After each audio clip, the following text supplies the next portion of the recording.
The year is 2024, and yes, I am reviewing The Legend of Korra as it approaches its 12-year anniversary. And to be brief, here's what I think of the first season. It's okay. I tried not to let my feelings about Avatar: The Last Airbender get in the way of my thoughts about this show, but they are obviously related, they are the same IP, so I can't completely ignore it. And what I mean by my feelings about Avatar is that show means more than you can imagine to me, but that's a video for another day. The Legend of Korra Season 1 is a flawed, sometimes poorly written, sometimes frustrating show that, while it is tolerable, fails to come close to the brilliance of Avatar: The Last Airbender. I know I just said I wasn't going to let my feelings for Avatar get in the way, but that's just my synopsis of Korra Season 1. Anyway, on to the review.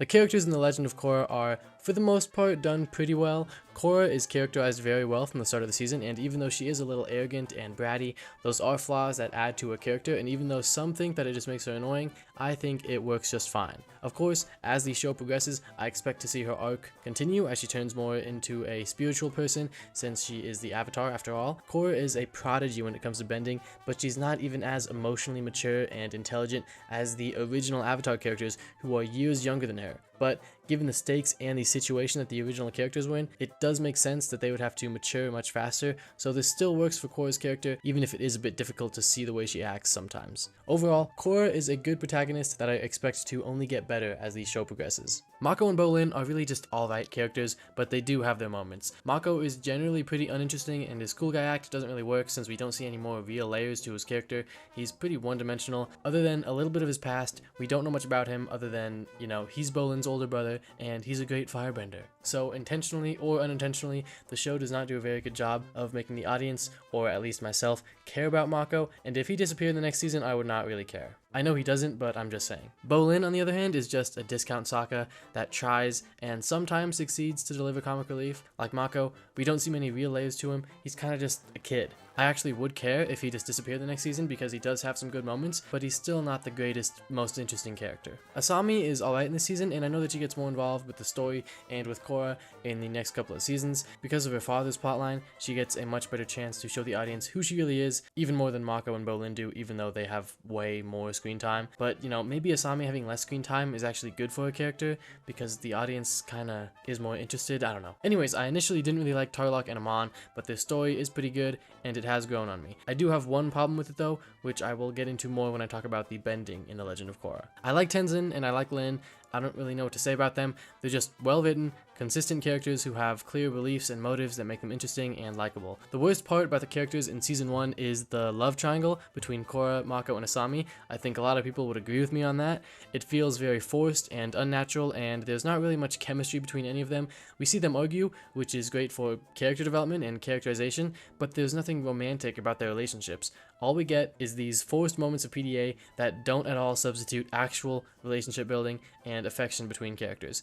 I don't really care about any of their relationships. I don't ship any of them because I don't really care. In the original, Sokka and Suki are a great couple because they have moments of actual chemistry and show that they have a genuine relationship.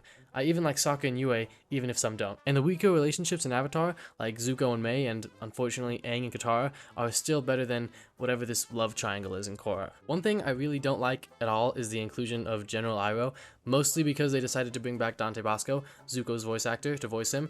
I just don't like hearing Zuko's exact same voice coming out of a character that isn't Zuko, even if they are related. Zuko is just such an amazing character, and I hate his voice being affiliated with this boring side character. General Iroh is not very important to the story, and he would be even more forgettable if he wasn't voiced by Dante Basco. I don't really know why he was included, other than the creators thinking it would be cool to bring in a descendant of Zuko and give him the same name as Uncle Iroh.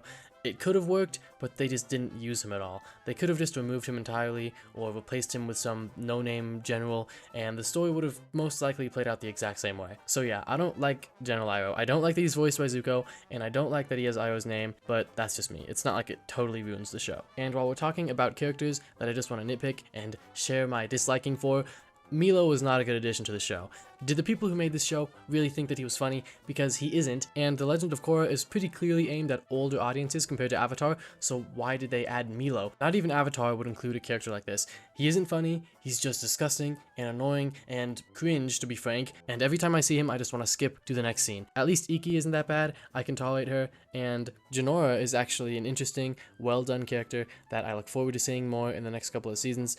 Milo, though, I hope he gets disowned by Tenzin and Pema. Anyway, living up to Aang, Katara, Sokka, Zuko, Iroh, and even Zhao of Avatar's first season is a pretty impossible task, but Korra actually doesn't do it at all. But the characters are still good, better than most shows. They're interesting enough, and Korra is a pretty strong protagonist, as well as Tenzin and Lin being likable side characters. The characters in the new Team Avatar are definitely weak compared to the old ones, but there's still enough to like, and they're done well enough to keep the story interesting and keep the audience rooting for them. As far as villains go, Amon is supposedly one of the best villains in all of The Legend of Korra, which does concern me a little. He's alright, but I would still take Zhao over him any day. Maybe a hot take. One of my biggest problems with him is how powerful he is, which I'll talk more about later. His and Tarlok's backstory is kinda cool, but like I said, I do have one big problem with it. Even though a public city is massive, it'll obviously never have the same stakes as the whole world, which is what the original Team Avatar had to worry about. Even though I've only watched one season so far, I doubt that the Legend of Korra's story will ever live up to the hype of Avatar's. I mean, it's been out for over a decade, and obviously wasn't as hyped as Avatar, but I mean just for me as I watch it, okay? But that's fine. Even if they could somehow make something greater than Avatar, I don't really think the creators were trying to. They just wanted to continue the story. But having lower stakes, even intentionally, still makes the story less engaging and less interesting in my opinion. And by stakes, I don't just mean the risk that the world faces in the show, but the risk that the characters face as individuals relative to how beloved they are to the audience. A show like Breaking Bad has much lower in-universe stakes than Avatar, but is still a great story, and the stakes are high for the audience because of how connected they are to the characters. Anyway, when it comes to the story of Korra Season 1, it's alright. I do wish they focused more on Korra's airbending arc, as that is the whole reason she went to a public city in the first place. We get it a bit in the first couple of episodes, but then it doesn't come back until the end when she just suddenly airbends without having earned it. She just does it because it makes for a cool story moment, even though I don't think it makes that much sense from a good writing perspective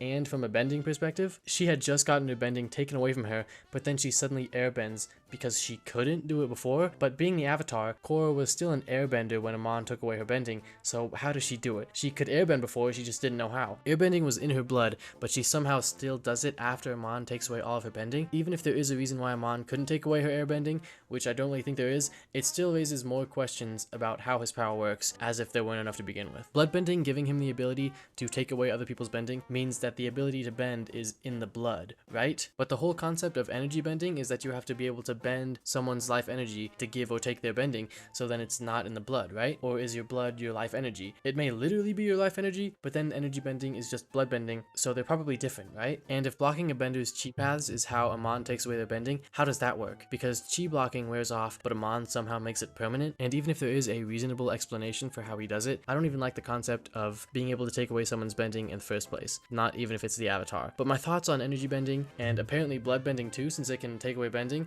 are for another video. The concept of Amon being able to take away bending does make for some interesting story and character moments though, even if I don't like the concept of taking away bending itself. Another thing that I wish they went more into is people discovering themselves without their bending. When Tano loses his bending, he's shown to be, understandably, super sad about it, like he just lost the only thing in his life that he found meaning in, and that would probably be the case for a lot of people if they lost their bending. But if we saw another scene with him being content or even happy with his life, maybe a couple episodes after we see him being all depressed, I think that would have been a really powerful moment in the story and a great message to send to the audience. I can't complain too much though, since Tano is a pretty well done character, even if he plays a small role. Anyway, back to people learning who they are without their bending. If you're nothing without this bending, then you shouldn't have it. Seeing characters deal with the loss of their bending would have been really interesting to the Korra, especially for it would have been really interesting to the story, especially for Korra. But Korra doesn't lose her bending for very long, and she doesn't even lose her airbending, so we just never get this part of the story where Korra finds out who she is without her bending. It would have been great for the story and even better for her character, but the show just sticks with, if you lose your bending, you lose yourself. Sorry. And I know that this whole story segment is just me complaining about what the story isn't instead of what the story actually is, but the truth is I never really had a problem with the story or found any major plot holes or issues that made it not work for me. The story works, but in order to create a great show, your story can't just work but surpass all expectations and leave viewers with something that'll stick with them their whole lives. That's what Avatar did. And maybe Korra can do something near that level as it continues, but season 1 does not look too promising, which is fine, since being not as good as Avatar can still mean that a show is great. Avatar is just that far ahead. This video is about Korra, I'm getting ahead of myself, but anyways, the story works, but it still falls short in plenty of areas, which is why I said in the intro that it's sometimes poorly written. One of the biggest issues is the Bender and non-Bender feud being really underdeveloped, and we don't really see enough Bender oppression to understand the revolution or how it's become so successful. Like when Korra first gets into a fight with the protesters and says, You're oppressing yourself! That didn't even make sense!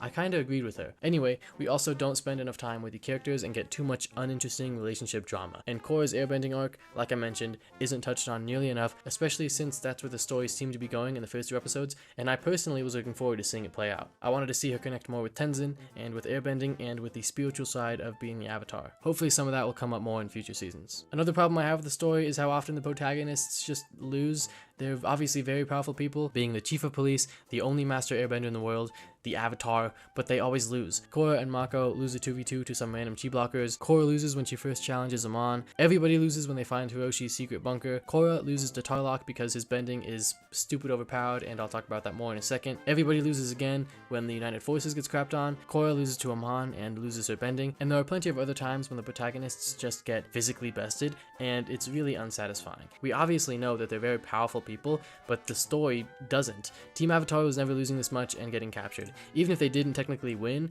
at least they didn't lose all the time like Korra's Team Avatar does. And there's never really a satisfying win to wrap it up and make up for all the times they'd lost. Even if they win in the end, it just never feels rewarding. I don't care if their constant losing makes sense within the story and who they're fighting. No audience wants to see the main characters constantly lose, at least not like this when the only reason they're losing is because they aren't physically strong enough, which they are, but the writing just calls for them to keep losing and then get bailed out. So while the story does generally work and make sense, it definitely could have used some more time to write. But honestly, I don't even know how much blame can be put on the writers. The original creators said that in Avatar, the whole story was planned out from the beginning, from book 1 to book 3. But Korra was not like that because they didn't even know how many seasons they would get. If they did, like in Avatar, they could have fleshed out the story a whole lot more across multiple seasons and not had to worry about reaching a stopping point for the characters and the story after every season. But like I said, it still works, for the most part. My least favorite thing about this whole season is how they handled the bending, and I really hope it's not like this for the rest of the show. Let me start with the lightning. In Avatar, Iroh explains how lightning is a pure expression of firebending without aggression, and throughout the whole show, we see how powerful it is and how only great firebenders can create it. But in Korra, lightning generation has become a blue-collar job and takes no time to generate like it did in Avatar. Does it make sense within the world and the evolution of bending? It can if you see it that way, but for me, it just takes away the spectacle of lightning and lightning redirection, even if it is a little cool to see Mako redirect that little bit of lightning that one time. Except it's not even lightning really, it's just electricity, which is even more lame. You could say it works because it's just electricity and it's not really lightning, but I still don't like it. I liked it a lot more when firebenders could either bend fire or generate full-on lightning if they had mastered it. Seeing lightning and lightning redirection in Avatar hit so hard because of how powerful and rare it was, but now it's just another bending subskill like sand bending. I understand that bending has changed since Avatar, but another thing that Iroh explains is how creating lightning is done by splitting the positive and negative energy around you, and how it's something that only a few firebenders can accomplish. Am I supposed to believe that now all of these firebenders living average lives are somehow capable of doing this, not to mention they can sustain it and do it all day? I know it's not full-on lightning, but still. The Legend of Korra totally doesn't give lightning its respect. Moving on to bloodbending, I also really don't like how they handled it, and I don't think it makes it that much better that super powerful bloodbending is exclusive to Yakone and his kids, although I was glad to see it go at the end of the season so that this crazy bloodbending doesn't become a staple of waterbending like lightning generation did for firebending. For me, it felt like Yakone's bloodbending was only so powerful because it had to be for the story, and it makes him a less interesting villain along with Amon and Tarlok. It's just overpowered and it feels cheap. Like lightning generation, bloodbending hit so hard in Avatar, even though it only happened twice, because of how powerful and rare it was. But now these guys can do it whenever they want and control multiple people, even a room full of people, solely with their minds. It works in showing how powerful they are, obviously, but it just shouldn't work. When I see Amon or Tarlok or Yakone's bloodbending, I don't think, wow, he's so powerful, that's crazy, he's such a great villain. I think, man, you can't do that, that doesn't make any sense. Like, can Yakone really control all the people in this courtroom, including the Avatar? We see Katara break free from Hama's bending in Avatar: The Last Airbender, but nobody can do it in Korra, even when the guy doing it to them also has to be doing it to everybody else. Like, not only is Yakone's bloodbending powerful enough to control all of these people, but his control is so powerful that none of them can break free at all, like Katara did. Yakone being a better bloodbender than Hama does make sense, even though she was the first bloodbender, but this is still just too far. It does not work for me at all. And even if it did somehow make sense within the universe, and maybe there's something I'm missing that shows how it does, it still takes away the impact of bloodbending, just like the show did with lightning generation. The Legend of Korra Season 1 is a good show. The characters are mostly likable and for the most part interact like real people, even if their relationships feel awkward and forced. The story is alright, and even if the writing could have been a bit tighter, it's still interesting enough to keep you watching. The villains are far from uninspired, but definitely out-executed as well as they could have been, and the bending in Korra has clearly evolved from Avatar, and it's usually not for the better, but it can be interesting sometimes. If you're not expecting The Legend of Korra to be the next Avatar The Last Airbender, which you shouldn't be, it's pretty good, but when you do compare it to Avatar The Last Airbender, The Legend of Korra is a pretty poorly written, rushed, disappointing sequel series that sometimes disrespects the original. But maybe that's just me.